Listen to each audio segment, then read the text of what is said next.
subhanalladzi asra bi 'abdihi lailan. Kula terangno saking mulai asbabun nuzul. Rata-rata ulama itu berpendapat bahwa asal mula Isra itu sebagai hiburan. Hiburan dari Tuhan, Allah nyukani pelipur larang niku saat Nabi ngalami dua kesusahan. Itu periode Mekah itu periode tersulit Nabi karena beliau itu sudah minoritas. Minoritas, kaum minoritas kecil, miskin, terus pendukungnya tidak ada.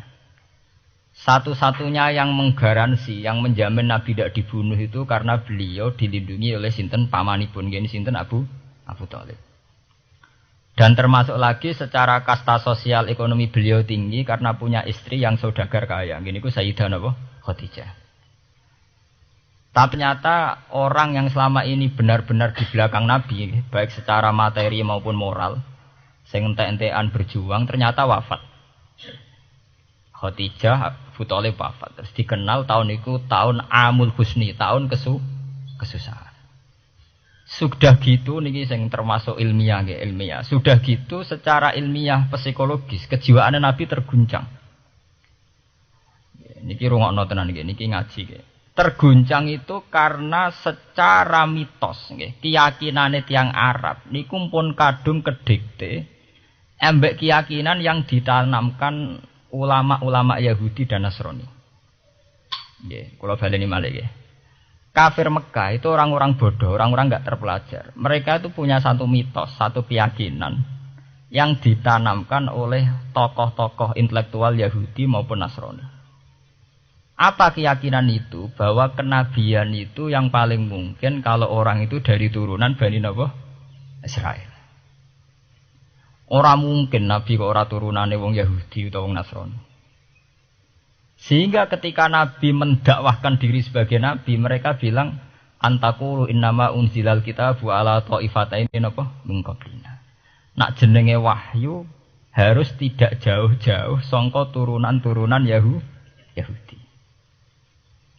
Sebab itu banyak cerita di Quran, cerita konsultasi tiyang kafir Mekah pada tokoh-tokoh Yahudi. Setelah konsultasi ya disesatkan. Orang mungkin Nabi kok nemu ummiyin, mung bintuk-bintuk untuk napa? Wahyu. Padha-padha dadi nabi rak kita, orang Muhammad. Ini kalau cerita sejarah. Sehingga saat Nabi ngaku Nabi, niku kayak sudah jadi mitos. Nabi itu tidak boleh jauh-jauh dari Palestina. Karena Nabi Ibrahim orang Palestina, Nabi Isa orang Palestina, Yahya Zakaria juga orang Palestina, Nabi Musa juga orang Palestina. Semuanya itu tidak jauh-jauh dari komunitas Baitul Aqsa. Ini ku masjid Baitul Maqdis atau Baitul Muqaddas. Lah itu wong kafir pinter, saking kepengen nyudutno Nabi Muhammad itu sampai Nabi mesti ning Palestina, ya mesti roh cerita-ceritane Nabi ning Palestina. Lah kowe apa tau roh Palestina? Setelah kok detail-detail. Nak kowe pancen roh iku pintu masjid ning Palestina Baitul Aqsa jumlahe piro? Terus madepe ning ndi wae. Jadi bahwa Nabi ngeklaim diri sebagai Nabi yang bisa membaca malakutas samawati, baca alam-alam gaib. Niku dites nek iso tenan saiki aku takok jumlahe pintu Baitul Maqdis piro. Niki peringatan kangge santri-santri bahwa semua nabi itu di luar dites fisik. Artinya zaman Nabi sholat ning masjid kayak teletong unta terus disiksa Abu Jahal itu hanya ujian-ujian fisik. Tapi di luar itu sebetulnya Nabi juga mengalami ujian-ujian intelektual. Ya kayak cerita-cerita di hadis Sahih, Nabi itu sering didatangi orang Yahudi ditanya, "Mat, saya punya 5 pertanyaan. Yang tahu itu hanya Nabi. Kalau kamu bisa jawab ya Nabi, kalau tidak ya tidak Nabi." Termasuk takokane, apa pertama yang dimakan ahli jannah saat masuk surga? Kok aneh-aneh. Terus kenapa anak itu kok kadang mirip bapaknya, mirip ibunya? So, kok aneh-aneh. Dan itu berlanjut terus sampai Nabi di periode Madinah. Nah sebab itu Nabi itu secara intelektual itu diasah Tuhan lewat proses Isra. Di mana Nabi saat itu secara fasih bisa menjawab jumlah pintu Masjid Aqsa sekian. Perilaku Nabi Musa begini. Wajahnya Nabi Musa begini, wajahnya Nabi Ibrahim begini. Sampai di hati-hati Sahih, Nabi bisa menjelaskan detail. Nabi Musa itu rambutnya kayak ini, wajahnya kayak ini, ada mutiwal. Itu detail sekali Nabi. Sebab itu di sini diterangkan oleh Imam Suyuti, peristiwa Isra adalah peristiwa di mana Nabi berjumpa para sinten Nabi. Itu asal usulnya kenapa? Karena sudah kayak menjadi mitos, Nabi itu tidak boleh jauh-jauh dari tradisi Yahudi, tradisi Palestina. Paham? Ben sampean roh asal usulnya. Tapi kemudian asal usul itu sebetulnya hanya sementara, hanya permainan politik. Mau sampean ben roh sejarah, permainan politik, manipulasi politik. Sebetulnya Nabi itu ya tidak jauh-jauh dari beliau adalah keturunan Israel. Israel itu bukan menunjuk sebuah negara loh, sampean pun salah paham. Israel dalam bahasa Quran itu menunjuk auladi Yakub. Israel menjadi negara kan baru kemarin setelah diberi kemerdekaan Inggris, paham ya? Israel sebagai negara kan baru apa? Kemarin. Sehingga istilah Israel di Quran maupun di hadis adalah menunjuk auladi Yakub. So intinya di antara anak Nabi Yakub ono jenenge Yahuda. Yahuda di turunan-turunan itu Bani Yahuda niku diarani Bani napa? Israel. Ternyata setelah dirunut Nabi Muhammad itu tidak beda jauh dengan keluarga Israel. Karena Nabi adalah turunannya Nabi sinten Ibrahim. Okay. Nabi Ibrahim niku gada putra kalih sing gada turunan gini ku Ishak kalian Ismail. Ismail kalian Nabi Ibrahim disalap teng Mekah. Gini ku sing disebut Quran inni askantu min dzurriyyati biwatin ghairi dzi sar'in inda baitikal muharram. Terus saking Nabi Ismail nurun-nurun ngantos Sayyid Adnan. Ya, mulane nak teng berjanji disebut wa adnanu bila raibin intadzabil ulumin nasabiyah ila dzabihi Ismail nisbatuhu wa muntama. Secara teori ilmu nasab Sayyid Adnan jelas-jelas wa adnanu bila raibin intadzabil ulumin nasabiyah ila dzabihi Ismail nisbatuhu wa muntama. Tapi yang menjadi masalah, yaitu tadi saya sudah bilang, seakan-akan Nabi Muhammad itu orang yang benar-benar berbeda dari dinasti itu, dari keturunan itu. Karena orang Yahudi, orang kafir Mekah di kepentingan menggagalkan kenabiannya Muhammad. Sehingga dilecehno Muhammad bin Abi Kabsah. Oh Muhammad yang cilik di rumah tukang angan wedes. Jadi, gue nak seneng kiai kan, inna akramakum indawi atqakum. Cek Ben Karlan, cek Karmin pokoknya takwa ya kiai. Ya, itu enak lagi gedeng kiai iku kan. Anake Karlan kok kakean tingkah. Lah dhisik wong Mekah ya ngoten niku.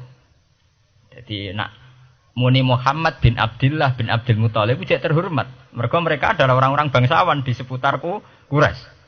Nabi itu kastane Quraisy. Jadi kalau Muhammad bin Abdullah bin Abdul Muthalib cek ketok terhormat.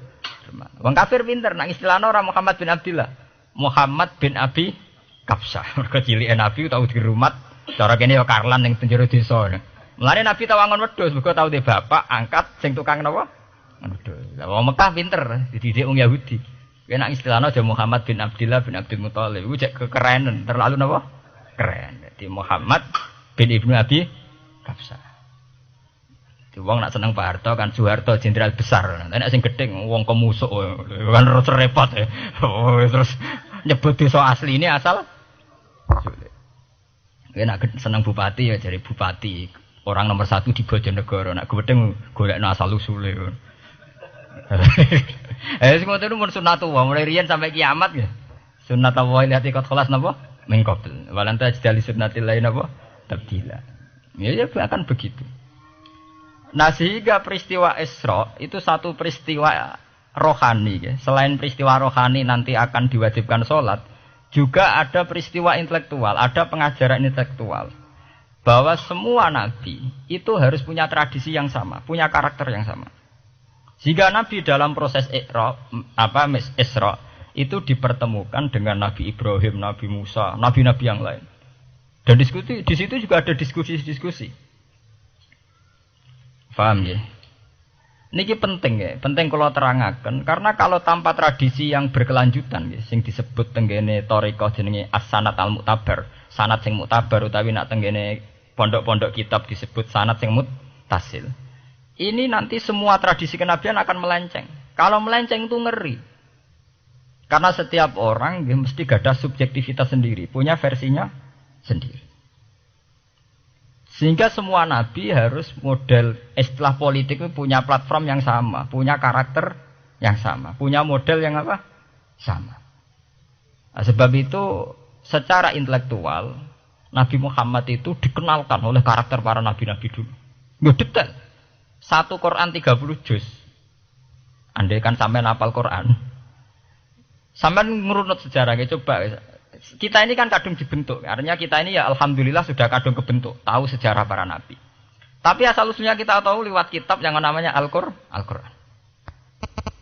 Supaya apa? Nabi Muhammad itu dibimbing bahwa Quran atau ajaran beliau benar-benar musaddiqal lima baina yadeh. Benar-benar selaras dengan ajaran sebelumnya. Mulai ajaran yang bersifat samawi sampai hal-hal yang basariyah. Yang menyangkut tabi'ah apa? Basariyah. Kalau contohnya ngeten, misalnya begini. Nabi Muhammad disejarahkan Nabi Ibrahim. Beliau punya problem. Problem itu berupa punya bapak atau paman yang tidak Islam. Bahkan nak neng ceritane kiai-kiai desa dari Nabi Ibrahim cilike kon adol patung. Terus didol meniki patung. Ya ora manfaati ra mudarati mbok tuku ya karepem ora napa karepem. Mbok ono sanate mbok ora pokoke cerita iku populer. Disejarahkan begitu. Sehingga Nabi Muhammad tahu, oh ternyata yang punya problem ngadepi keluarga itu tidak saya tok. Dulu Nabi Ibrahim juga punya problem ngadepi keluarga. Aku tak lumayan terima paman, Pak Lek, Pak De, Abu Jahal sinten? Nabi Ibrahim malah bapak. Dah gitu. Setelah itu juga diceritakan tentang Nabi Nuh, Nabi Lut. Seorang nabi besar yang punya nasib sial, yaitu istrinya pengkhianat. Mereka jadi kiai di bojo judes itu tidak masalah. Mulai terima kiai di bojo judes biasa. Ya itu tadi Nabi Nuh, Nabi Lut itu lebih ngeri ketimbang itu. Di bojo apa? Bukan kebenaran. Kita kan paling dicoba bojo judes, kan ringan banget. Paling banter macam piring gelas itu murah banget. Begitu terus. Nabi Musa juga gitu. Diceritakan Nabi Musa, beliau adalah seorang sosok Bani Israel yang temperamental. Ya basariah sekali. Saking temperamentalnya ketika tukaran ya jotos. Karena nak kiai temperamental kadang jotosan ya ono sanate ya Nabi Musa ku nak tukaran ra cocok napa? Jotos. Fawakazahu Musa faqada alai. Artinya ya basariah sekali. Cerita ABG ini publiknya wonten saat beliau melarikan diri, lalu ketemu cewek loro. Ya ora wenti barang Nabi Musa, waduh mari maksiat ae terus kan. Wadek aja mlaku ning ngarepku. Nah kena angin aku roh sikile mari nafsu. Aku nabi kok nafsu barang kan ra pantes. Nah ngono ke mlaku guriku. Ya basariah sekali itu sampai detail. Terus ketika itu terus disuaka politik oleh Nabi Syuaib. Sehingga menjadi tradisi bahwa semua nabi akan mengalami problem dengan kaumnya. Kemudian disuaka politik oleh komunitas yang berbeda. Yaitu komunitas Syuaib itu di luar pemerintahan Fir'aun. Sama seperti yang dialami Nabi Muhammad. Komunitas Mekah itu menyiksa Nabi. Bahkan mengimbargo sinten Nabi. Semua aliran dana, aliran ekonomi, akses dana, akses makanan itu ditutup di Mekah. Sehingga Nabi sampai dahar dedaunan. Fisik bil jibalin apa Mekah. Tapi beliau diselamatkan oleh sahabat Ansor yang terpisah dari komunitas Ahlu Mekah. Itu mirip ceritanya Nabi Musa yang diselamatkan Nabi Syuaib yang terpisah total dari komunitas Fir'aun. Ini penting kalau ulang temriki sehingga karakter-karakter kenabian itu tidak rubah. Karakternya sama. Sehingga setelah kita mengenali karakter para nabi, kita mudah sekali mengenali nabi palsu. Paham ya? Mulane kalau nabi palsu paling seneng musodek, ketara palsune. Lah sing repot sing ora ketara, mergo jenenge Ahmad. Ahmad Muhammad tak mirip. Mulane nek kowe jeneng supaya ora aku nabi jenengno Kartolo. Mergo nek Ahmad bin Gulam ora jenenge Ahmad. Ana terkenal nabi nek ora jenenge Muhammad utawa napa? Ahmad. Mulane Ahmad bin Gulam pas ngaku nabi pengaruhe gedhe mergo mirip. Mulane kula wingi takoki mahasiswa Jogja. Gus, cara jenengan jeneng Jawa mbek Arab apa iki? Nak trene akeh nabi palsu apik Jawa lah Kartolo. Karena secara kriteria kenabian ndak akan masuk. Nek anak jenenge Kartolo atau Karmin itu ndak akan masuk kriteria wong sing bakal dadi nabi. Lah anak jenenge Ahmad tak mirip-mirip nabi. Oh Ahmad Hulam bin Mirza wani ngaku nabi mergo jenenge Ahmad. Musaddiq ya mergo musaddiqal lima bena ya den. Lah anak Kartolo, Karmin, Karlan agak ono. Mulane saiki sing jenenge Jawa kudu syukur. Akan terbebas dari mengaku napa? Nabi. Lho syukur kan gak akan salah to. Di barokah sampean jeneng Jawa, orang-orang ngaku napa? Nabi. Selamat. Kudu syukur. Paham ya? Tidak apa-apa, itu harus dinikmati. Ya itu tadi ya, karena Nabi itu punya karakter yang sama, punya tradisi yang sama, yang mirip-mirip. Itu kenapa Quran berkali-kali menceritakan sisi-sisi kenabian Nabi di luar Nabi Muhammad. Karena biar karakter Nabi Muhammad terbentuk, ya, terbentuk dengan karakter Nabi sebelumnya. Tidak melenceng. Kemudian itu ditiru oleh ulama kita. Kita punya guru, guru punya guru lagi, punya tradisi yang sama. Nak mulang kudu istiqomah, santri loro lah kudu diulang. Nah, sedadi kiai aja mripat ijo nak roh dhuwit. Wis pokoke dilatih. Nah, tapi dari kiai saiki orang mripat ijo, mripat abang. Mergo dhuwit saiki abang. Dhisik dhuwit paling gedhe ra 50.000 iku ora ijo. Lah saiki 100.000 abang. Dadi saiki nak nasihati nak roh dhuwit aja mripate abang. Mergo ijo wis gak akeh saiki. Paham napa? Kena akal-akalan ngoten jan repot. Tugale kula di santri dablek, nek di bojo aja moro tangan. Kula mboten moro tangan, kula saduk, moro sikil. Kena anekdot ngono rusak. Adu-adu ning bojone. Bojone loro, bareng bojone nguap. Kowe jare rabi Pak Nijobo, bojone jare loro fitnah. Sing bener telu. Ayo kan repot. Ketemu cangkem elek rusak kabeh. Fitnah udah nak loro. Sing bener apa? Telu. Lah sakniki mun politik ngoten enggak saya sebagai pejabat tidak pernah mengkorupsi 1 sen pun uang rakyat. Wong edan tapi korupsi ya sak sen. Wong ra waras tapi korupsi napa? Sak sen. Ngono miliaran tok korupsi napa? Sak sen. Ya mesti ae. Geneman. Ayo, jadi zaman akhir itu kayak zaman dhisik, kayak Abu Nawas kabeh. Jadi apa-apa niku mun mboten karu-karuan. Mun ya. Wah itu permainan kata begitu niki kula penting kula terangaken nggih. Saya sebagai ahlul Quran, orang yang banyak baca Quran nggih. Itu kita akan tahu betul betapa parahnya nggih atau akibat negatifnya dari permainan kata itu. Dan itu dilegalkan Quran, disahkan Quran dalam beberapa ayat. Yaqulu apa yuriduna ayyutfi'u nurallahi bi afwahihim. Orang-orang Yahudi, Nasrani, kafir Mekah itu ingin sekali membunuh Islam lewat permainan kata bi afwahihim. Yaitu tadi misalnya kalau Muhammad bin Abdullah bin Abdul Muthalib itu kelihatan keren karena masih Bani Quraisy. Tapi kalau diistilahkan Muhammad bin Abi Kabsah, wah Muhammad sing anake Karlan iku ora ummiyin. Balik dadi wong alim terus diistilahno bapakmu sing cilike iku angon wedhus. Terus repot terus ajur kah? Kabeh. Itu bi afwahihim. Efektivitas bi afwahihim itu sampai tenggene Tarikhus Suyuti wonten keterangan wa min dzalika irtadda jam'un minas sahabah. Dari permainan kata yang ditanamkan orang Yahudi itu sampai banyak sahabat yang murtad. Istilahnya itu jam'un minas sahabah. Meskipun setelah murtad itu ya divonis tidak sahabat. Misalnya menyangkut nasa mansuh. Orang Yahudi pinter, du'afaul muslimin, orang-orang muslim yang imannya masih lemah. Delok le nabimu, wong kok pelin-pelane ngono. Dhisik Ka'bah madhep Baitul Maqdis. Iku wis bener iku, mergo kiblate Nabi Musa. Nabi-nabi dhisik kiblate Baitul Maqdis. Nah saiki gara-gara dekne kangen keluargane menyang dekne cak Mekah, saiki kangen Mekah. Terus kon manggon omahe buyut-buyute. Dadi saiki kiblat diadepno omahe buyut-buyute. Kangen-kangene dhewe tunggu urusan kiblat. Jadi pas Nabi itu masih di Medina. 16 bulan Nabi salate madhep Baitul Maqdis. Suatu saat tok wahyu falan walliyana kiblatan tarduha. Fawalli wajhaka satral Masjidil Haram. Sakniki kan madhep teng Mekah. Sajane ki normal saja. Artinya normal ya normal. Tapi orang Yahudi memanipulasi bahwa itu fakta bahwa Muhammad itu memimpin agama dengan cara tradisinya sendiri. Mergo dekne kangen keluargane ra iso muleh. Terus salat madhep daerahe dhewe. Nggo pelipur lar.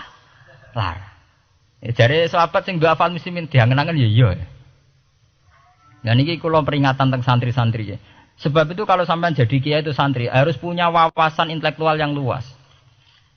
Semenjak itu Quran mewahyukan secara nalar sejarah.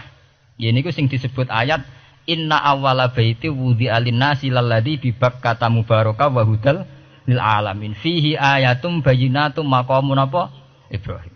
Akhirnya Nabi Muhammad nantang ning tokoh-tokoh Yahudi. Apa salahnya saya punya dua kiblat? Baitul Maqdis adalah kiblatul anbiya karena dulu Nabi Musa di situ, Nabi Isa di situ. Sekarang saya menghadap ke kiblat yang lain karena itu kiblatul Ibrahim dan dia lebih senior. Lebih apa? Senior. Sebelum ada Baitul Maqdis itu sudah ada Mekah. Mekah lebih senior, lebih tua. Terus disebut fihi ayatum bayyinatum maqamun apa? Ibrahim. Nabi Musa, Isa adalah periode setelah Ibrahim. Sebab itu akhirnya semenjak perdebatan itu orang Islam bangga.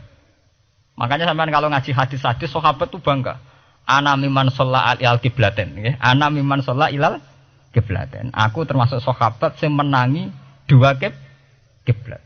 Mergo zaman madhep Baitul Maqdis ya kiblatul anbiya, madhep Mekah nggih kiblatul anbiya. Artinya apa? Perdebatan ini dimenangkan oleh Nabi Muhammad bukan karena mitos atau kultus atau taklid buta, tapi memang secara sejarah kiblat tertua adalah Mekah. Ini disebut inna awala baiti wudi'a lin-nasi lalladzi napa bi Bakkata mubaraka wa hudalil alamin fihi ayatum bayyinatum maqamun apa Ibrahim. Artinya Quran tidak pakai teori mitos. Pokoknya Nabi ini saiki aku ya terserah aku itu tidak begitu. Paham ya? Tapi diterangkan secara kesejarahan bahwa asal usul Mekah jadi kiblat itu rasional sekali. Bukan karena Nabi orang Mekah mboten, memang dulu-dulunya Nabi Ibrahim berkiblat di situ. Jika Quran jawab inna awwala baiti wudi'a lin-nasi lalladzi bi Bakkata mubaraka wa hudal lil alamin. Terus kula bolak-balik masalah Isra ya. Niku masalah-masalah yang selain pelipur lara itu ada petualangan intelektual, petualangan ilmiah. Di mana Nabi Muhammad diperkenalkan oleh Allah, nggih, diperkenalkan watak para nabi, pilihan hidup para nabi, bahkan tradisi-tradisi para nabi. Sehingga mangke teng hadis sahih wonten keterangan saat Nabi nyancang atau menambatkan khimar atau buruk itu ya di batu yang dulu dipakai para nabi untuk nyancang napa khimar. Jadi tradisi itu dimulai dari barang-barang sepele. Carane nyancang buruk wae nabi mirip sama dengan nabi-nabi yang apa? Dulu. Terus memulainya Mi'raj juga sama dengan nabi-nabi dulu. Bon niku sing secara ilmiah tarikhiyah. Sakniki sing menyangkut akidah firqah fil Islam. Nah niki kula terangno. Menurut ahli sunnah, orang yang mengingkari Isra itu kafir. Ya kafir karena dzikra fil Quran, nggih. Isra itu dzikra fil Quran. Makanya tadi saya jarang sekali pakai bahasa Mi'raj. Ya, tapi nak teng Indonesia kadung menang merjep peristiwa Isra dan apa? Mi'raj. Pokoknya bahasa kadung salah, kadung menangan ya menangan. Kadung istilah Isra dan apa? Mi'raj. Sebetulnya yang disepakati ulama itu hanya Isra. Artinya yang memungkiri Isra itu kafir karena dzikra fil Quran. Lah kemudian Mi'raj. Mi'raj menurut keyakinan ahli sunnah itu terjadi. Setelah terjadi itu masalahnya biruhi wa jasadihi jami'an ma'an atau biruhi faqat. Nah, kemudian menjadi firqah-firqah yang macam-macam. Ada yang meyakini biruhi wa jasadi, ada yang meyakini biruhi napa? Faqat. Sampeyan kalau ngaji Al-Kawakibul Lama'ah karangannya Mbah Fadl atau kitab-kitab panduan ahli sunnah yang disahkan oleh NU. NU dulu pas musyawarah besar di Jemang yang dipakai panduan itu dulu yang disahkan itu Al-Kawakibul Lama'ah yang dikarang Mbah Fadl. Itu memang kita termasuk ngikuti yang biruhi wajah sedi. Tapi sebetulnya dalam kelompok yang biruhi fakot itu ada orang keren di dalam dunia ilmiah. Ini termasuk Aisyah meyakini biruhi fakot. Ya, tapi itu sudah masalah-masalah kemudian berkembang menjadi di luar masalah firqah terus menjadi masalah said, masalah pengetahuan. Kalau masalah pengetahuan tentu kita ini terus masalah kan artinya masalah itu kalau iman diukur dengan akal ya kadang tidak sambung. Wah itu mokal, orang dengan kecepatan sekian pasti hancur. Dan agama ukur akal terus ya repot.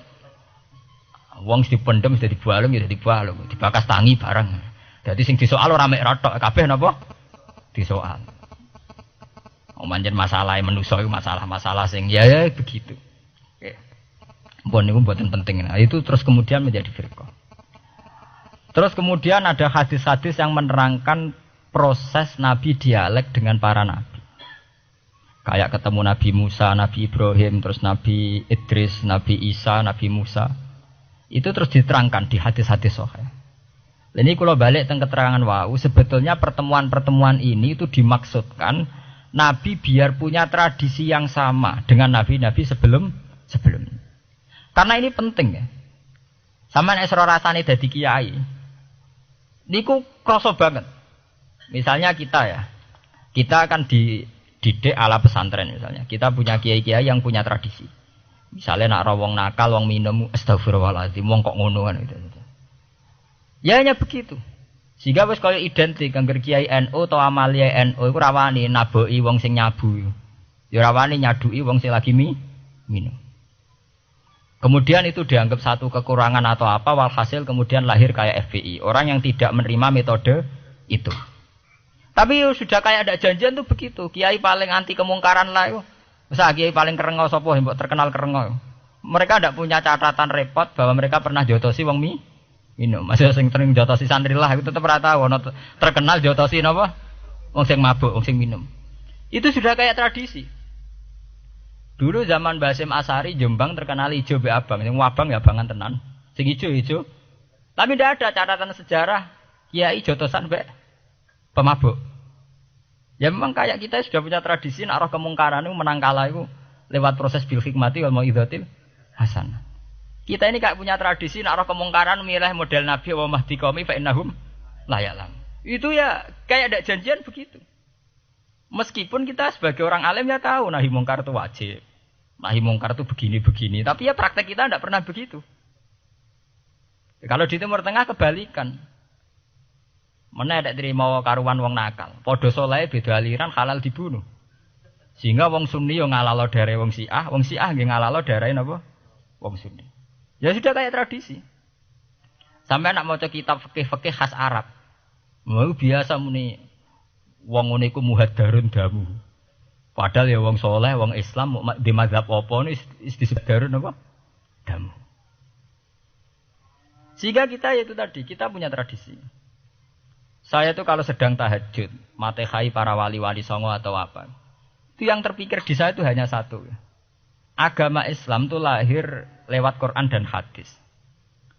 Tapi kemudian tahu-tahu tetap berimprovisasi, berkembang sesuai tokoh yang membawa.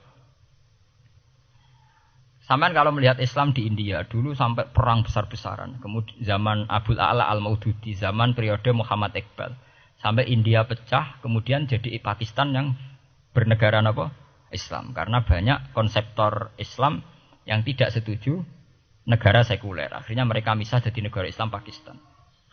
Kemudian Timur Tengah juga begitu. Karena Timur Tengah sudah Islam semua, masalahnya itu diislamkan ala Sunni atau ala Syiah. Iran menjelma sebagai aliran Syiah. Yang Sunni dianggap sesat, halal darai. Irak zaman Saddam Hussein pemerintahan Sunni. Sing Syiah dibantai. Sehingga wong Kurdi do mati. Era Saddam keok gentenan Saddam sing dibantai. Makanya kalau saya ngaji di Jogja, seminar di Jogja bilang, kita ini harus bersyukur. Kita ini punya tradisi konflik yang terbaik di dunia. Kita ini punya tradisi konflik yang terbaik di dunia. Sampai nak Isra Ikhwanil Muslimin teng Mesir.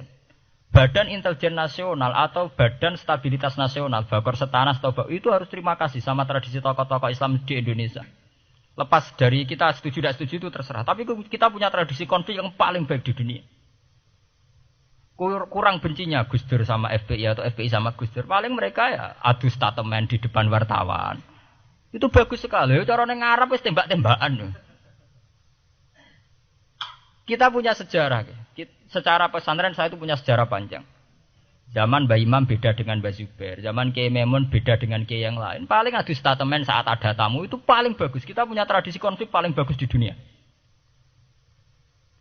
Kayak apa mangkalnya orang NU saat Gus Dur diimpis, dipecat. Tapi habis itu ya sering seminar ketemu Amin Rais.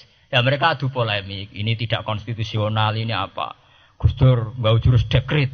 Sing sitok nggak jurus sidang mewah, anak kurang serem sidang istimewa dilawan sidang luar biasa. Pokoknya agak istilah sing serem-serem. Tapi tidak saling bunuh loh, sampean harus syukur loh. Selama ini orang awam sering bilang, loh kiai kok tukaran. Sampean bandingkan di Timur Tengah, jenenge tukaran mesti tahdirudam. Para polisi, para badan intelijen, para yang menjaga stabilitas negara ini harus terima kasih sama tradisi tokoh-tokoh Indonesia. Yang namanya di Mesir, di Irak, di mana-mana jenenge tukaran mesti melibatkan pertumpahan darah. Saat Arab Saudi jadi Wahabi itu besar-besaran itu. Pembunuhan apa pengusiran orang-orang Sunni. Tapi di Indonesia enggak. Desi anarkis. Paling itu tadi adu polemik. MLB dilawan MLB itu masih keren sekali, tidak apa-apa. Itu lebih baik ketimbang adu jotos atau adu hizib lah. Itu masih bagus. Nenda ini sampean biar paham, biar syukur jadi bangsa Indonesia. Kita punya tradisi konflik yang baik. Sama nek setelah peristiwa teng Irak, ya, teng Sudan, teng Khartoum, teng Darfur, itu kan orang Islam semua. Gara-gara beda mazhab saling bunuh. Di Mesir ya gitu, Ikhwanul Muslimin dengan pemerintah dan sebagainya. Hatta saya sebesar Sayyid Qutb, sing tokoh populer mohon kak budute boten jelas. Di Indonesia bagus sekali. Kita menangi zaman secara sejarah, ya. Kita menangi bedanya dulu Ahmad Hasan dengan tokoh-tokoh NU. Kulo nu menangi secara sejarah sering baca. Terus zaman anyar-anyarane NU asas tunggal, bedanya Gus Dur dengan Kiai As'ad. Sak mangke bedane PKB dua versi. Mereka menyelesaikan secara beradab. Lewat pengadilan, kok pengadilan kalah lewat MA, ya beradab sekali. Kita harus bersyukur. Dibanding penyelesaian konflik kayak di Irak, kemudian ngundang Amerika, akhirnya sekarang kacau balau. Di Timor Leste yang latihan bikin Ramos Hurtadi suduk. Indonesia paling banter ngobong fotonya SBC. Ya masih terhormat lah, masih artinya masih beretika. Kita harus syukur punya bangsa yang beradab. Wong ras tujuan antar kiai ya rasan-rasanan. Kiai kok ngono, sing tok kiai kok ngono. Engko sing kiai tengah-tengah ayo ana sing ngono, ana sing ngene dadi. Sing ra melok-melok biasanya terus milih amane, ya ana sing ngono ana sing ngene. Jadi artinya kita yang baik. Saya itu berkali-kali ngaji. Ya. Sampean kalau sering baca Quran dan menghayati, artinya ora maca Quran pelang-pelang ora karepe, menghayati. Saya itu sekarang sesadar-sadarnya, ya. Saya masih belajar. Ya. Ini jamaah sini harus tahu. Ya. Saya hingga detik ini masih belajar. Entah itu lewat belajar baca Jalalain atau belajar merenung maupun belajar lewat yang lain. Quran itu dulu ya sering nyebut begitu itu saya tidak paham. Sekarang itu saya paham, tambah paham. Misalnya di juz 4 ada istilah ikhwanan. Orang mukmin disuruh ingat peristiwa-peristiwa yang dulu saling kuntum a'daan fa'allafa baina qulubikum fa asbahtum bi nikmatihi napa ikhwanan. Dulu kamu bermusuh-musuhan, yaitu antara kelompok Aus dan Khazraj. Gara-gara barokatul Islam, sekarang kamu menjadi ikhwana. Menjadi bersaudara. Sampean kalau melihat TV, merunut konflik di Irak, sering ada bom bunuh diri, itu kan ada asal-usulnya. Memang sekarang orang menimpakan kesalahan itu pada pasukan multinasional yang dipimpin Amerika dan Inggris. Tapi sebetulnya ada usul-usulnya. Sampai Amerika bisa masuk karena orang Irak tidak ikhwanan. Tidak apa? Yaitu ada Syiah, ada Sunni. Mereka saling menikam, saling bunuh. Sehingga karena ada ikhwanan ini pihak ketiga masuk. Yaitu tentara multinasional. Makanya saat di Jogja ditanya. Cara jenengan sebuti menyangkut Ahmadiyah, menyangkut konflik di Jakarta. Saya bilang, sekarang setiap orang bikin from apa, forum. Ya itu baik. Kalau niatnya baik-baik. Tapi andaikan saya ditanya Tuhan nanti, hak kowe iku kelompok apa? Pokoknya angger NU atau Muhammadiyah ajak mayoritas, kamu milih salah sitok iku. Bukan karena saya oportunis milih yang besar, itu lebih baik, lebih maslahat. Karena kalau setiap orang merasa benar bikin kelompok sendiri akan menjadi kelompok banyak. Dan saat menjadi kelompok banyak, tentu konflik lebih tidak terpola. Tidak apa? Terpola. Umpama Hasim tukaran mbek Din Samsudin itu terpola. Tapi nek angger wong ngrasa ketua dhewe tidak terpola. Bagaimanapun ikhwanan harus disyukuri. Nggih, dalam kondisi berteman. Sebab itu Nabi sering ngendikan ilzamu jamaahirul muslimin wa man sadza sadzafin. Mbok kamu itu ikut kelompok mayoritas saja. Jamaahirul muslimin cara bahasa netralnya mbok ya kamu itu ikut kelompok mayoritas saja. Karena kalau orang merasa benar kemudian bikin kelompok sendiri itu tidak ada selesainya. Lah akulah cara nuruti GR sebagai kelompok dhewe. Wong aku ya di umat, di pengaruh sing nyucup wis akeh. Tapi kalau semua orang merasa begitu kan repot. Mursid di kelompok dhewe, tukang toreko di kelompok dhewe, tukang ngaji di kelompok dhewe. Model kitab pirang-pirang sesuk ana jamaah Jalalain, jamaah Muin, jamaah Fathul Wahhab. Sing ora iso ngaji jamaah tahlil, jamaah istighosah. Ora ana bare itu. Saya tuh kalau ditanya di Jogja, meskipun saya kritis, artinya kritis itu mungkin terhadap satu fenomena kita tidak setuju atau Muhammadiyah dalam banyak hal atau satu dua hal. Itu tidak menjadi alasan kita untuk tidak mengikuti mainstream. Karena kalau mainstream ini dilanggar, itu kita tidak akan ikhwanan. Dan akibat negatif dari tidak ikhwanan adalah kayak kasus Irak. Iran itu kenapa tidak mudah diserang Amerika padahal punya nuklir? Karena mereka seragam Syiah semua. Itu lebih gampang, lebih susah. Lawan itu apa? Susah. Arab Saudi juga mudah diadu karena karuan seragam Wahabi semua. Kita tidak bicara itu ya akidah. Mungkin kamu bisa debat Wahabi itu benar apa enggak. Tapi karena relatif aman, nggak diacak. Indonesia juga gitu. Kenapa tidak banyak konflik? Karena orang itu Islamnya kalau udah NU ya Muhammadiyah. Buat cocok ra cocok boleh milih. Itu lebih mudah. Ketimbang ada faksi-faksi baru kemudian stabilitas menjadi tambah kacau. Mulane kula niku saya pribadi menghimbau. Melihat ayat itu dihitung Tuhan sampai Allah ngendikan apa ifkuntum a'daan fa'allafa baina qulubikum fa asbahtum bi nikmatihi napa. Kekuatan sebuah negara itu bukan karena senjatanya canggih, tapi karena rakyatnya tidak bentrok. Ya bayangkan kayak Indonesia. Andai kan Jawa itu mayoritas Islam. Kemudian mereka ingin mendirikan negara Islam. NTT merasa tidak diwongke terus keluar dari Indonesia. Nanti Maluku, Ambon juga gitu. Daerah-daerah yang Islamnya tidak mayoritas begitu.